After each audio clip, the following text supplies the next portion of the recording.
Dragi prieteni, parteneri, bună seara și bine v-am găsit din nou. Suntem în data de 23 aprilie, anul 2013. Vreau să începem webinarul nostru. Înainte de aceasta aș vrea să mă asigur că toată lumea mă aude. În sensul acesta vreau ca de fiecare dată să ridicați mâna ca să îmi dau seama că mă auziți și dacă mă auziți foarte bine.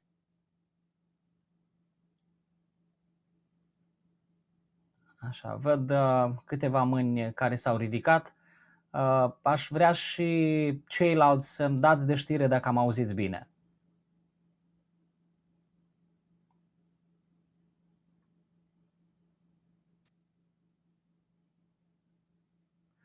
Ok, vă mulțumesc foarte mult.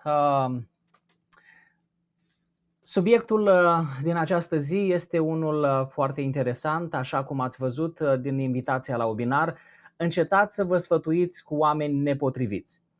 Este un subiect pe care l-am pregătit și aș vrea să-l împărtășesc cu voi. Înainte de aceasta, dacă sunt anumite întrebări, dacă sunt anumite reflexii, dacă sunt anumite neclarități, dacă aveți anumite mărturii în urma folosirii produsului, dacă sunt anumite experiențe frumoase, pozitive, care ar aduce înviorare pentru întreaga echipă, lucruri care s-au întâmplat acolo în afacerea voastră, în echipele voastre, vă rugăm să ne lăsați să știm. Vreau să văd mâinile dumneavoastră ridicate pentru a comunica puțin și apoi vom intra în subiect. Văd aici o mână ridicată, Mariana Călugăreanu. Nu știu dacă e intenționat sau dacă ai uitat-o, dar ai microfonul deschis.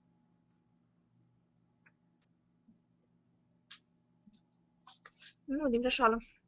Ok, bine, îmi cer scuze, dar atunci. Dacă este cineva care ar vrea să ia cuvântul,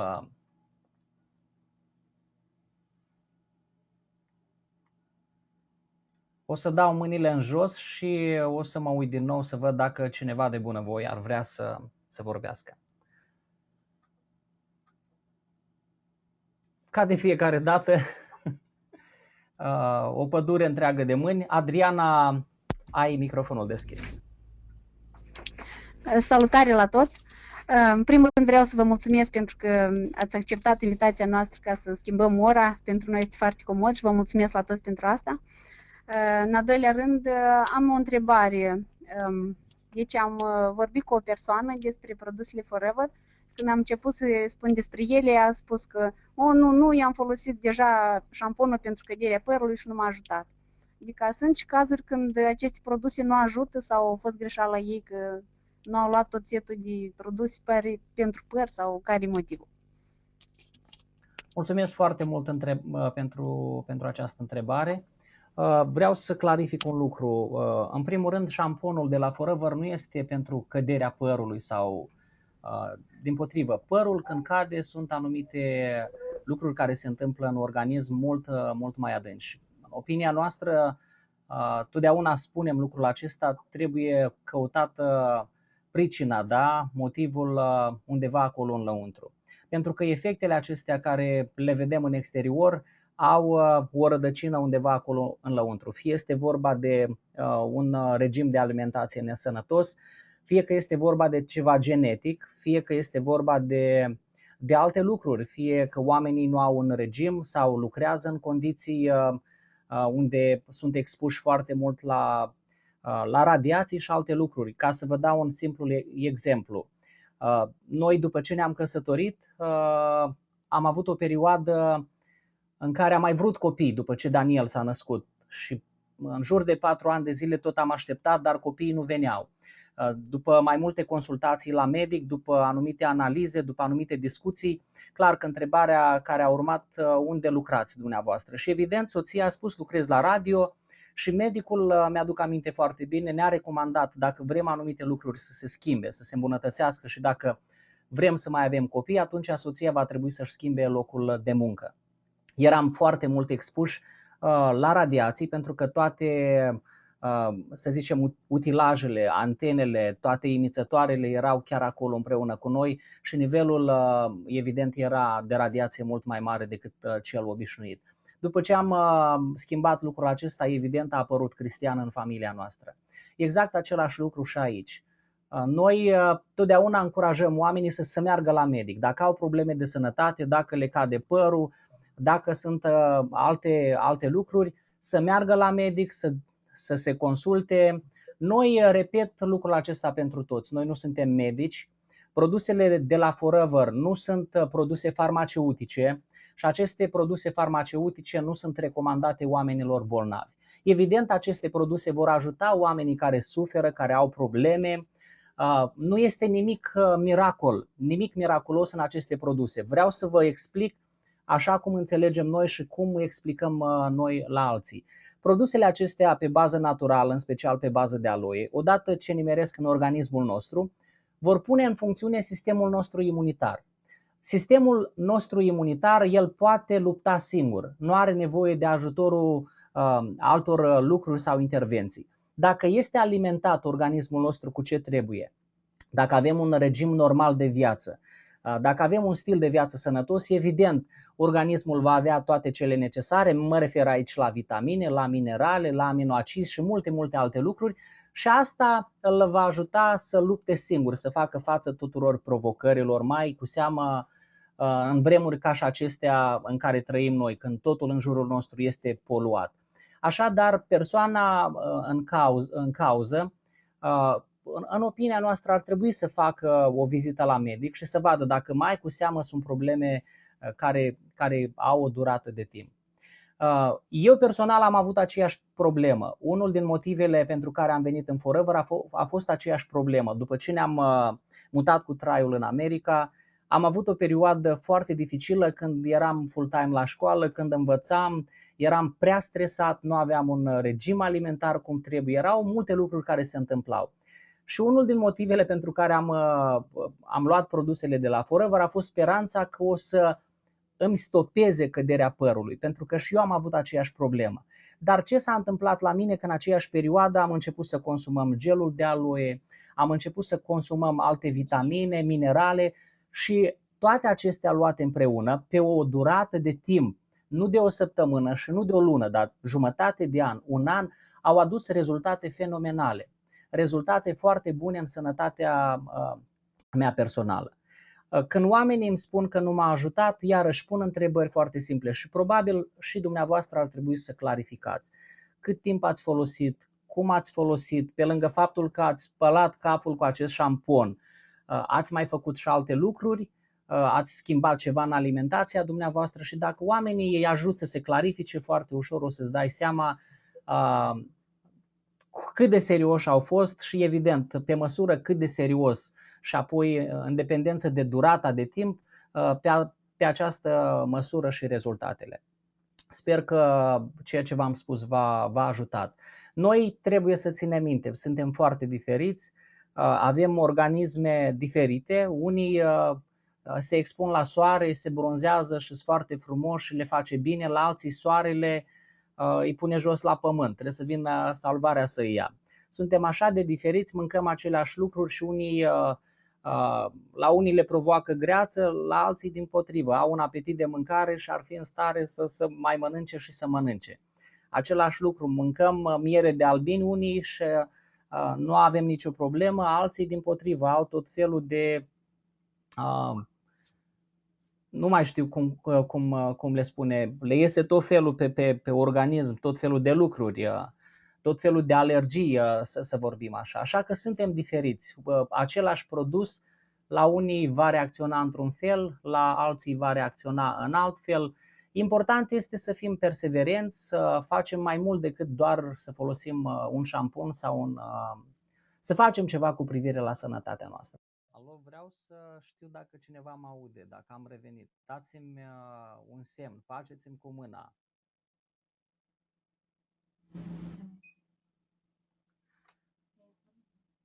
Sper că am apărut înapoi. Tehnologiile acestea moderne ne dau bătăi de cap.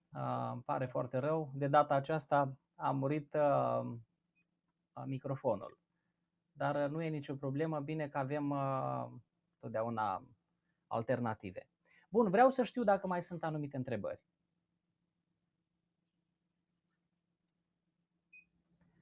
Vreau să știu dacă mai sunt anumite întrebări sau anumite... Dacă se poate mai tare. Acum am auzit bine? Mihai, am văzut mâna ridicată. Ai microfonul. Bună seara! Da, Mihai e aici lângă mine, dar eu vreau să spun ceva. Săptămâna asta, așa cum știți, săptămâna trecută, de fapt, am fost toată săptămâna la universitate și în timp ce făceam apărarea practicii psihologice, o colegă de clasă a spus o povestioară pe care vreau să vă spun și vouă, că e la temă. Când am văzut tema de pe ecran, m-am gândit că povestioara e tăman potrivită. Era vorba de un grup de broscuțe care, tot mergând așa în călătoria lor, s-au dat peste un turn foarte înalt. Și o parte din broscuțe s-au gândit, hai să încercăm să ne ridicăm în vârful turnului. Dar o parte le-au spus din start, ce glumiți, vă duceți la moarte sigură. Totuși, un grup mai curajos de broscuții s-au gândit, nu, noi vrem să mergem în vârful turnului. Mă scuzați, am emoții. Și s-au apucat un grup dintre ele, s-au desprins și au început să se ridice în turn. Tot urcându-se din ele, au început să obosească și se mai opreau puțin, dar cele de jos au început să le strige. Nu vă mai ridicați că o să cădeți și o să pățiți ceva, uitați-vă cât de tare obosiți, ce vă trebuie vouă să vă ridicați acolo, ce o să vedeți voi acolo? Tot continuând așa și auzind strigătele celor de jos, una câte una, broscuțele noastre au început să abandoneze cursa. Altele au continuat încă mai departe cursa și cele de jos încă le strigau, nu vă mai trebuie, opriți-vă, dați-vă înapoi ca să pățiți ceva rău, uite cât de tare obosiți, e foarte greu, renunțați odată la cursa voastră.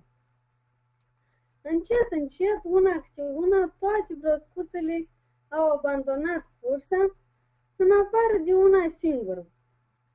Broscuța a continuat cu stăruință toată cursa până la capăt, a ajuns în vârful turnului și de acolo a privit cu mândrie de sus la toate celelalte broscuțe.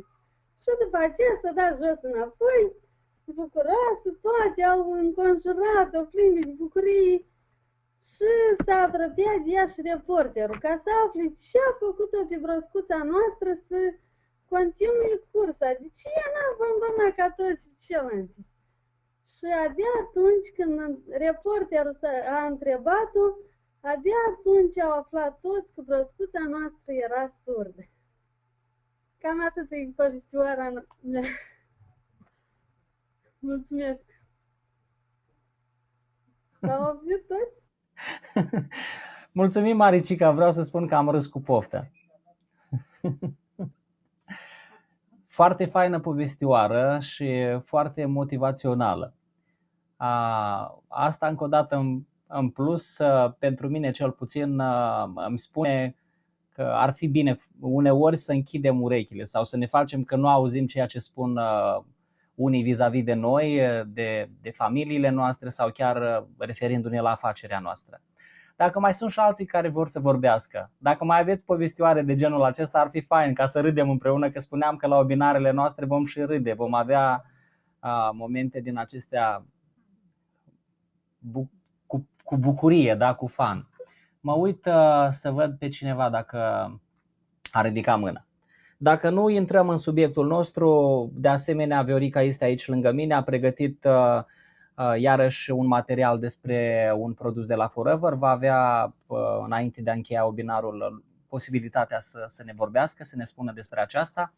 Dar nu înainte, să mă mai uit o dată. Bun, haideți dar să intrăm în subiectul nostru. Este un subiect într-adevăr foarte bun și sper să vă prindă bine, să vă facă bine.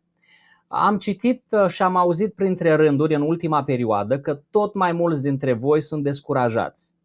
Trec prin tot felul de încercări, întâmpină rezistență și alte lucruri de genul acesta. Ce am vrea să vă comunicăm astăzi, ce am vrea să vă spunem astăzi, e că înțelegem foarte bine încercările, înțelegem problemele prin care treceți ca și noi distribuitori. Subiectul de astăzi am vrea să fie unul încurajator, care să vă dea aripi ca să puteți zbura din nou. Iată un sfat foarte bun, și anume, să nu te sfătui cu oameni nepotriviți, cu oamenii greșiți. Dacă te sfătui cu oameni nepotriviți, te vor ghida, te vor direcționa într-o direcție în care nu dorești să mergi. Probabil și voi, ca și mine, ați luat seama la oameni care totdeauna știu să dea sfaturi, deși nu au habar de subiect. Oameni falimentați, fără rezultate, care nu au realizat ceva în viața aceasta, ne dau sfaturi financiare. Oameni care își urăsc serviciile lor ne dau sfaturi cu privire la cariera noastră. Persoane care nu au ținut o dietă în viața lor ne sfătuiesc cu privire la un stil de viață sănătos. Cum vi se par toate acestea? Este uimitor să vezi cât de deschis vorbesc ei despre lucruri pe care nu le cunosc, despre subiecte cu care nu s-au clarificat încă. Motivul pentru care eu personal sunt calificat și vă pot da anumite sfaturi când vine vorba de Forever Living, de MLM, este că eu am făcut lucruri pe care voi acum le faceți. Am fost acolo unde sunteți voi, am făcut ceea ce voi doriți să faceți. Cu alte cuvinte, am parcurs deja această distanță. Am să vă spun o istorie și vă rog să fiți foarte atenți. Eram chiar la începutul carierei noastre în multilevel marketing. Dintotdeauna am avut vise foarte mari, am avut scopuri mărețe, ne făceam planuri, da? Spuneam că vom face lucruri foarte mari. Eram la început și visam că vom aduna sute, vom aduna mii de oameni, vom aduce împreună mulțimi de oameni care vor veni în echipa noastră și totul așa va curge. Ce s-a întâmplat este următorul lucru. O persoană foarte influentă, cu experiență în domeniul său, care fusese eliberată de la serviciu după mulți ani de muncă, m-a tras într-o zi într-o parte și mi-a zis următorul lucru. Auzi, eu cred că ar trebui să te retragi din această activitate. Tu îți pierzi credibilitatea. Gândește-te ce vor spune alții despre tine, ce vor spune cei care te cunosc. Știi, toate aceste vise, scopuri mari pe care le ai, toate aceste aspirații nu se vor împlini vreodată. Doar îți vei pierde credibilitatea. Oamenii nu te vor mai respecta. Și bla bla bla, chestii de genul acesta. Cred că ar trebui să te oprești și să dai înapoi. Acestea au fost cuvintele. De asemenea, am mai adăugat, ar trebui să devii un pic mai rațional. Ei bine, trebuie să vă spun că această persoană aproape m-a convins. Aproape. Este adevărat un lucru. Eu nu întotdeauna mi-am atins scopurile pe care mi le-am propus. Mi-am propus lucruri ieșite din comun și trebuie să vă spun că nu le-am atins. Am mers mult înainte și aș putea spune că am atins mai mult decât alții, dar nu întotdeauna am atins țintele mari pe care mi le-am dorit. Așa că am spus, știi, poate ai dreptate, ar trebui să mai lucrez un pic la promovarea mea, ca mai mulți oameni să poată conta pe mine. Voi face în așa fel ca să ating anumite scopuri în altă parte, ca, credibilitatea oamenilor în mine să crească, să zidesc această securitate și apoi o să vedem, poate continui. Dar la un moment dat m-am oprit și am zis în mintea mea, ia stai puțin, persoana aceasta este trecută deja de 55 de ani, a fost eliberată de la serviciu nu de mult și are la moment mari probleme și nu știe cum să-și plătească chiar facturile. Așa că m-am gândit, n-am înțeles, cu cine mă sfătui eu? De la cine primesc aceste îndrumări? Rezultatul lui nu este rezultatul pe care eu vreau să-l am. Și în al doilea rând, m-am uitat la rezultatele mele și am zis, cei mai mulți oameni sunt înfrânți, sunt jos la pământ. Eu mi-am propus anumite scopuri, anumite ținte și este adevărat că nu le-am realizat pe toate întotdeauna 100%, dar am făcut 80%. În timp ce alții, încă nu pot să ridice capul, eu, spre deosebire de ei, sunt mult mai înainte. Când vine vorba de realizări, eu nu am lovit întotdeauna în țintă 100%, dar am obținut ceea ce cei mai mulți nu au făcut. Știți ce am făcut mai departe? I-am mulțumit pentru sfat, pentru că tare mare grijă are față de mine, că așa de tare se îngrijorează și i-am zis: auzi, nu cred că ar trebui să te deranjezi, eu sunt în siguranță. Totul va fi bine cu mine, așa că nu este cazul să te deranjezi.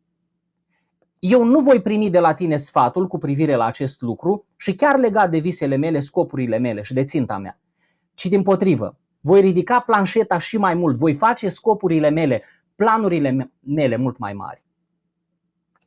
I-am mai adăugat: înțeleg că asta te va deranja, dar vreau să-mi schimb viața. Vreau să aduc afacerea mea la un alt nivel.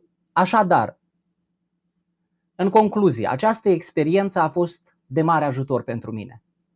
Sper că vă va ajuta și pe voi. Sper că veți aplica acest principiu în afacerea voastră. Nu cereți sfat de la oameni nepotriviți, de la oameni greșiți, oameni care nu cunosc și nu au habar. Dacă e să analizăm cărțile de leadership, viața celor mai mari lideri pe tot parcursul istoriei, vom descoperi că aproape toți în comun au avut unul și același mesaj. Cum credeți? Care este acest mesaj? Dacă ar fi să condensăm totul, cred că am putea spune că mesajul pe care l-au avut ei în comun este acesta: este o țară promisă și noi putem ajunge acolo împreună. Dacă ar fi să vorbim despre Moise, el a spus: este o țară promisă și noi putem ajunge acolo împreună. Dumnezeu va fi de partea noastră. Orice lider bun sau rău a avut acest mesaj: țara promisă și noi putem ajunge acolo împreună. Aș vrea să vă gândiți la aceasta, și anume, care este mesajul pe care îl transmiteți în fiecare zi? Orice lider puternic pe care îl cunoașteți, la început a avut probabil un singur admirator, o singură persoană care a mers după el. Cu siguranță, noi ne gândim de multe ori cam așa: știi, eu nu am o echipă foarte mare, deci nu pot fi un lider foarte mare la acest moment. Oricare lider trebuie să aibă primul lor discipol, primul urmaș, admirator, pe cineva care îl va urma. Dacă cineva s-a alăturat vreodată unei cauze, cum credeți? De ce a făcut acest lucru? Este foarte simplu în opinia mea. Este o țară promisă și putem ajunge acolo împreună. Poate ai vorbit cu sute de oameni și toți au spus nu. Nu cred că această țară promisă există și nici nu cred că putem ajunge acolo împreună. Cine ești tu, măi, Ion sau Mihai? Cine te crezi tu? Nu ai niciun trecut n-ai un trecut încântător, nu ai pregătirea, nu ai abilitățile necesare. Nu ai făcut mare treabă până acum, pământul nu s-a cutremurat din cauza ta până acum. De ce ar trebui să te urmezi pe tine? Toți marii lideri au spus istoria, au spus viziunea lor până când cineva i-a auzit. Până când cineva a spus: știi, eu sunt de acord cu tine, cred că există o țară promisă și mai știi ceva, cred că am putea ajunge acolo împreună. Ce zici să spunem ambii această istorie? Așa că mergi la alții împreună cu el, da? Împreună cu aceeași viziune, cu aceeași credință comună. Este o țară promisă și noi putem ajunge acolo împreună. Și apoi numărul crește la 50, 100, 500, mai mulți. Și apoi începe să crească încât nu mai poți opri lucrul acesta. Cei mai mulți oameni nici nu-și dau seama cum a început, dar a împânzit întreg pământul. Aceste idei îi virusează pe tot mai mulți în tot sensul bun al cuvântului. Este o țară promisă și putem ajunge acolo împreună. Așadar, când mergi afară pe piața de marketing, gândește-te care este mesajul tău. Este mesajul tău: auzi, poți face ceva bani adăugător, nu-i rău. E bine, dar aceasta include oare țara promisă și că putem ajunge acolo împreună? Știi, noi avem acest produs extraordinar care va rezolva problemele de sănătate la mai mulți. Fantastic! Dar aceasta spune oare că există o țară și că împreună putem ajunge acolo? Oricare lider în această industrie are un mesaj central Și voi acum știți care este el. Este o țară promisă și împreună putem ajunge acolo. Produsul nostru ne va ajuta să facem aceasta. Planul de recompensare la fel, sistemul la fel, echipa ne va ajuta să facem acest lucru, dar asigurați-vă că sunteți focusați pe mesajul principal. Când veți face lucrul acesta, organizația voastră, echipa voastră, afacerea voastră va exploda. Și dimpotrivă, dacă va lipsi, totul va stagna. Înțelegeți ce vă spun? Este o țară promisă și noi împreună putem ajunge acolo. Ce credeți că vă spun de fiecare dată când vorbesc cu voi? Fie personal, fie la școala de manager, fie la webinarele noastre. Există o țară promisă și împreună putem ajunge acolo. Ăsta e mesajul pe scurt pentru astăzi. Asta e tot pentru astăzi. Dorința mea pentru voi este, dacă doriți să fiți niște profesioniști, atunci nimeni nu vă poate opri. Noi cu dumneavoastră avem o cale mult mai bună. Este o țară promisă și putem ajunge acolo împreună. Duceți-vă și spuneți lucrul acesta și la alții. Avem un mesaj de transmis. Și ca să nu vă las în aer, iată câteva explicații. Ca și oameni, din punct de vedere spiritual, știm că ținta noastră finală este într-o țară promisă și împreună putem ajunge acolo. Abia așteptăm acest lucru. Iar din punct de vedere fizic, putem trăi și altfel, depinde de noi. Putem jertfi mai mult, putem ajuta pe cei orfani, putem ajuta pe cei bolnavi. Putem trăi în case mai bune și mai frumoase unde copiii noștri să alerge în jurul nostru și să se bucure că părinții sunt împreună, sunt acasă, nu undeva departe. Putem conduce mașini mai bune, putem călători în toată lumea, putem dărui mai mult. Îi putem inspira pe cei din jurul nostru, îi putem motiva. Unde este întuneric, putem aduce lumină. Unde este lipsă, putem da din puținul nostru. Unde sunt răni, putem să le ungem și din punct de vedere spiritual și din punct de vedere fizic. Avem cu ce.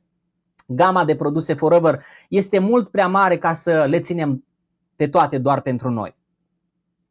Așadar, să încetăm în a ne mai plânge de milă, să ieșim afară, să ducem oamenilor mesajul acesta. Este o țară promisă și împreună, numai împreună putem ajunge acolo. Mă opresc aici și vreau să vă ascult pe voi, dacă cineva are de comentat, dacă cineva are reflexii, are întrebări, vreau să vă ascultăm și apoi o voi lăsa pe Viorica să ne vorbească despre unul din multele produse de la Forever. Vreau să știu dacă sunt anumite comentarii, dacă sunt anumite întrebări până aici. Așa, nu văd prea multe întrebări. Haideți să mergem mai departe.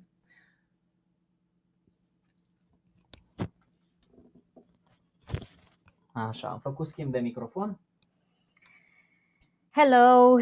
Bun găsit, dragii mei! Probabil că după o astfel de predică ați rămas toți așa gânditori, foarte profund mișcați. Eu personal am fost foarte mișcată, pentru că de fapt de fiecare dată sunt impresionată de pasiunea, de entuziasmul cu care soțul meu face fiecare lucru.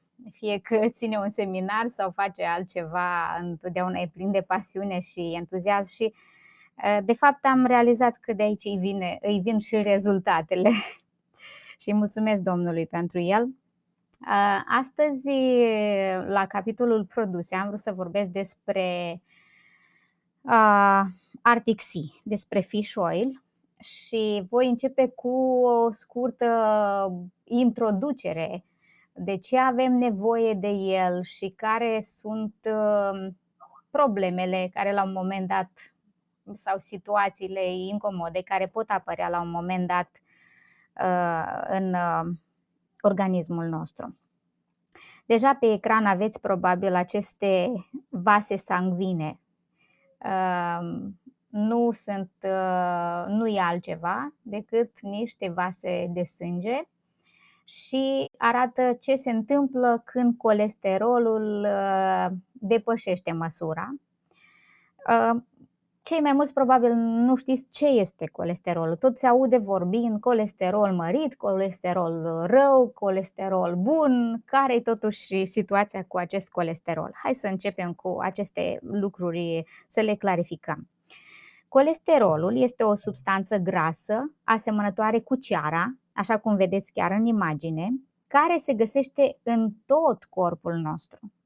El joacă un rol important în formarea celulelor și în producerea vitaminei D și a unor hormoni.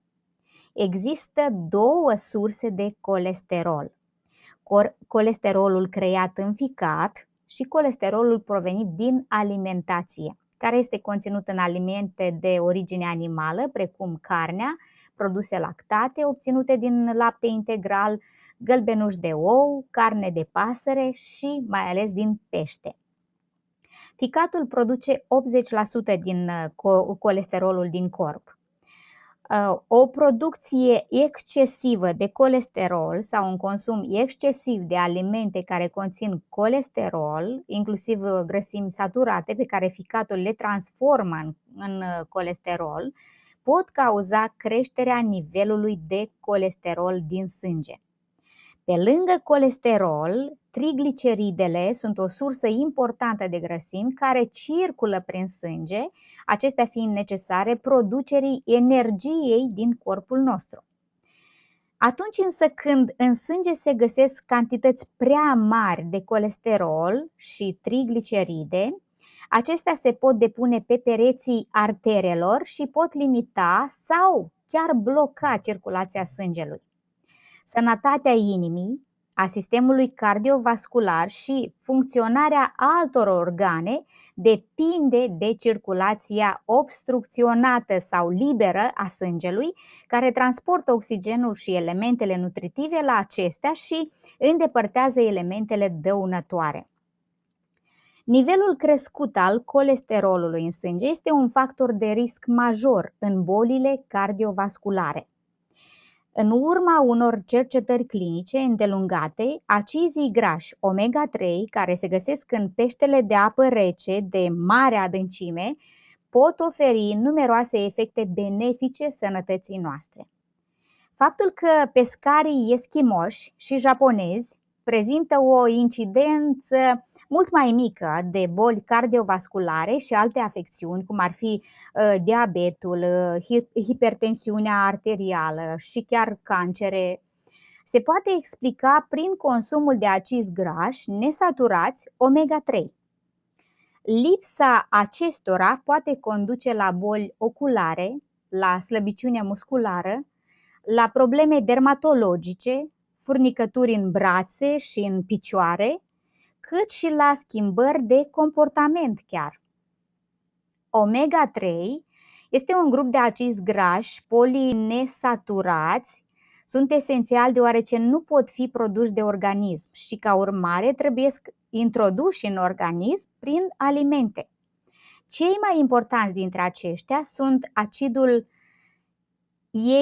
eicosapentanoic, prescurtat EPA sau EPA, și acidul docosahexaenoic, care e prescurtat cu DHA.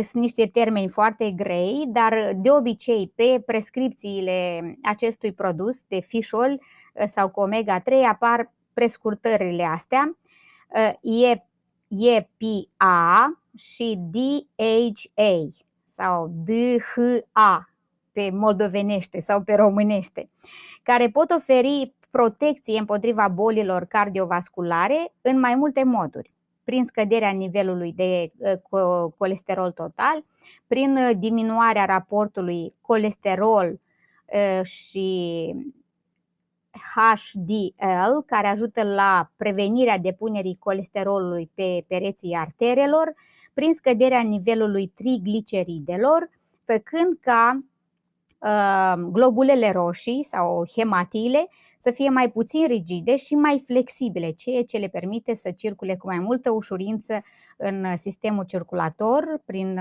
scăderea capacității trombocitelor, acele celule care sunt implicate în coagulare, de a forma legături între ele, prevenind astfel formarea cheagurilor care pot duce la infarct miocardic și chiar la ischemii cerebrale. Cu circa 30 de ani în urmă, unii cercetători au dovedit rolul unor acizi grași nesaturați care se găsesc în măsline, cunoscuți sub numele omega-9. Aceștia sunt de preferat în locul grăsimilor animale saturate datorită proprietății de a reduce nivelul de colesterol.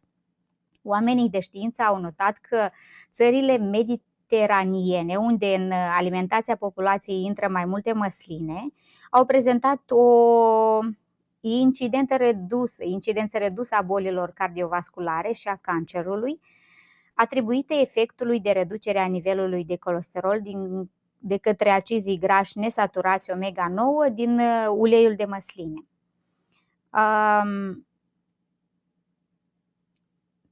Am aici o mărturie scrisă de o familie de doctori din România, care în companie sunt calificați senior manageri, familia Larion. Ambii sunt medici de profesie, cu doctorantură, deci oameni deosebiți. Și i-am întâlnit anul trecut când am fost la Phoenix, la raliul companiei, și tot acolo l-am întâlnit și pe părintele la Omega-3. Este doctorul John Derberg, un om deosebit, și vreau să vă citesc doar un pic din mărturia acestor doctori români. În ziua de astăzi, mulți oameni au aflat despre rolul important pe care acizii grași esențiali omega-3 îl au în buna funcționare a organismului. Dar nu toată lumea știe că această descoperire, făcută în urmă cu mai bine de 30 de ani, se datorează celui căruia îi se spune părintele omega-3 și pe care am avut privilegiul să-l întâlnim anul trecut în Phoenix la Super Raliul Forever. El a fost foarte curios să afle de ce inuiții au o incidență de 10 ori mai mică a bolilor cardiovasculare decât restul populației civilizate. Studii amănunțite au dezvăluit misterul. Deși au alimentația bogată în grăsimi, acestea provin din pește și sunt grăsimi bogate în acizi grași esențiali omega-3 cu lanț lung. Nu este nevoie să mergem în Groenlanda și să împrumutăm stilul de viață al inuiților, ci, stând acasă la noi, să consumăm produsul Arctic Sea de la Forever Living, despre care Dr. John Derberg a afirmat că este unul revoluționar. Folosirea lui asigură toate beneficiile majore, ajută la reducerea riscului de apariție a bolilor cardiovasculare și furnizează creierului nostru substanțe esențiale pentru o performanță optimă. Așadar, asta e doar un scurt rezumat din ce spun alții despre acest produs și, ca și o concluzie, doar să rămânem cu câteva gânduri despre Forever Arctic Sea, în special despre noul Arctic Sea, care foarte curând va ajunge și în Republica Moldova. Am fost anunțați despre asta. La ce ajută? Ajută la menținerea sănătății sistemului cardiovascular, susține sănătatea ochilor, a pielii, a plămânilor și a sistemului gastrointestinal. Favorizează răspunsul antiinflamator natural al organismului. Conține acizi grași obținuți din surse sigure, prietenoase cu mediul. Furnizează o cantitate cu 33% mai mare de acizi grași DHA față de vechiul Arctic Sea. Oferă un aport echilibrat de acizi grași, EPA și DH, esențial pentru sănătate și pentru o stare generală de bine. Așadar, recomandăm Arctic Sea Forever pentru o sănătate mai bună a întregului organism. Cu siguranță atât despre Arctic Sea și despre celelalte produse de la Forever am putea să vorbim zile la rând. Sunt atâtea mărturii, atâtea persoane în lumea întreagă care folosesc în alimentația lor ca și supliment zilnic. La moment, informațiile pe care le avem în Forever sunt peste 10 milioane de oameni înregistrați oficial, distribuitori care consumă, care folosesc produsele, dar ei au de asemenea la rândul lor clienții lor, au partenerii lor care consumă aceste produse și dacă să vorbim în statistici, sunt peste 400 de milioane de oameni din lumea întreagă care folosesc produsele Forever la ziua de astăzi. Ne oprim aici, dacă sunt întrebări aș vrea să știm, dacă sunt anumite neclarități am vrea să le clarificăm, în sensul acesta vreau să mă uit dacă este vreo mână ridicată. Așa, nu văd nicio mână, trecem la anunțuri, nu am vrea să vă reținem prea mult. Când sunt întrebări, când sunt persoane care ar vrea să intervină, să comenteze, evident că dăm posibilitatea. Dacă nu sunt, am vrea să economisim și timpul nostru și timpul vostru. Vreau să trecem la anunțuri. Deja a început raliul global. Aveți acolo la materiale un link pe care l-am postat. Cei care doriți să vizionați live, da? Accesați acest link și veți fi direcționați pe pagina oficială Forever Global Rally și acolo o să vedeți pe partea stângă un buton Join Us Live. Dacă faceți click pe acel buton, veți fi redirecționați acolo unde se transmite evenimentul chiar la momentul acesta. Bine, un alt anunț, după ce încheiem, veți fi redirecționați pentru evaluarea acestui webinar și vă rog să vă faceți timp, măcar un minut, două, ca să vă dați cu părerea, să spuneți care este opinia voastră despre acest webinar. De asemenea, acolo veți vedea anumite întrebări de genul care sunt subiectele, care sunt, eu știu, întrebările care le aveți și ați vrea să le discutăm pe viitor în webinarele noastre. Țin să fac un anunț de pe acum. Marțea viitoare am vrea să facem un webinar de întrebări și răspunsuri. În sensul acesta am să vă rog din timp să vă gândiți la întrebările pe care le aveți. Dacă e posibil să le trimiteți din timp pe adresa noastră de e-mail petrobragaru@gmail.com ca să le putem avea și să le putem pregăti răspunsurile. Vom aprecia lucrul acesta foarte mult. Așadar, marțea viitoare vrem să avem un webinar de întrebări și răspunsuri. Pregătiți întrebările, trimiteți-le prin e-mail. Cei care ați vrea să vorbiți, să fiți și voi gata, pregătiți-vă și sper să avem într-adevăr o întâlnire faină în care să clarificăm și să răspundem la cât se poate de multe întrebări. Mâine dimineață noi vom zbura spre Hawaii. Pentru unii aceasta este un vis care nu se va realiza vreodată. Pentru alții este o motivație că se poate. Alții, în sfârșit, după 10 și 10 de ani, își vor vedea un vis împlinit. Eu personal simt, am în inimă o tristețe și anume că voi nu veți fi prezenți acolo. Îmi doresc foarte mult să zburăm împreună la următorul raliu. Aș vrea să pot să stau alături de voi când veți fi apreciați pentru rezultatele, pentru realizările voastre. Aș vrea să nu pot să vă strâng în brațe din cauza miilor de flori pe care le veți ține în mâini. Să nu vi se oprească lacrimile de bucurie că ați reușit în sfârșit, după multă și multă muncă, după multă alergare. Rețineți mesajul acesta. Este o țară promisă și împreună putem ajunge acolo. Vă dorim succes, să aveți o săptămână binecuvântată, spor la treabă. Dacă aveți nevoie, nu știu, a fost un comentariu, că produsele de la Forever sunt într-adevăr prea scumpe. Vom răspunde și la această întrebare marțea viitoare, pentru că avem mai multe întrebări de genul acesta. Vom răspunde, vreau să știți cum noi reacționăm când oamenii ne spun lucrul acesta, cum răspundem la astfel de întrebări, dar nu vreau să vă mai furăm timpul acum. Vom avea un timp special marțea viitoare pentru a răspunde la întrebări de genul acesta. Până aici vă mulțumim, numai bine, voi veni cu informații noi când mă voi întoarce înapoi de la Hawaii. Lunea viitoare, cei care participă la școala de manager sunteți așteptați. Îmi pare rău că ieri așa și nu am mai reușit să vorbim la finele întâlnirii noastre din cauza anumitor probleme tehnice. Chiar am verificat și inclusiv partea a doua a întâlnirii noastre nu s-a înregistrat, dar voi face tot posibil ca să aveți acest material înregistrat, îmi voi face un timp să-l înregistrez și imediat cum îl voi avea pregătit o să vi-l trimit. Webinarul acesta de asemenea îl veți avea, o să vi-l trimit în 2 sau 3 ore ca să-l puteți trimite mai departe. Până aici vă mulțumim, numai bine, multă sănătate și să aveți o săptămână plină de succes. La revedere!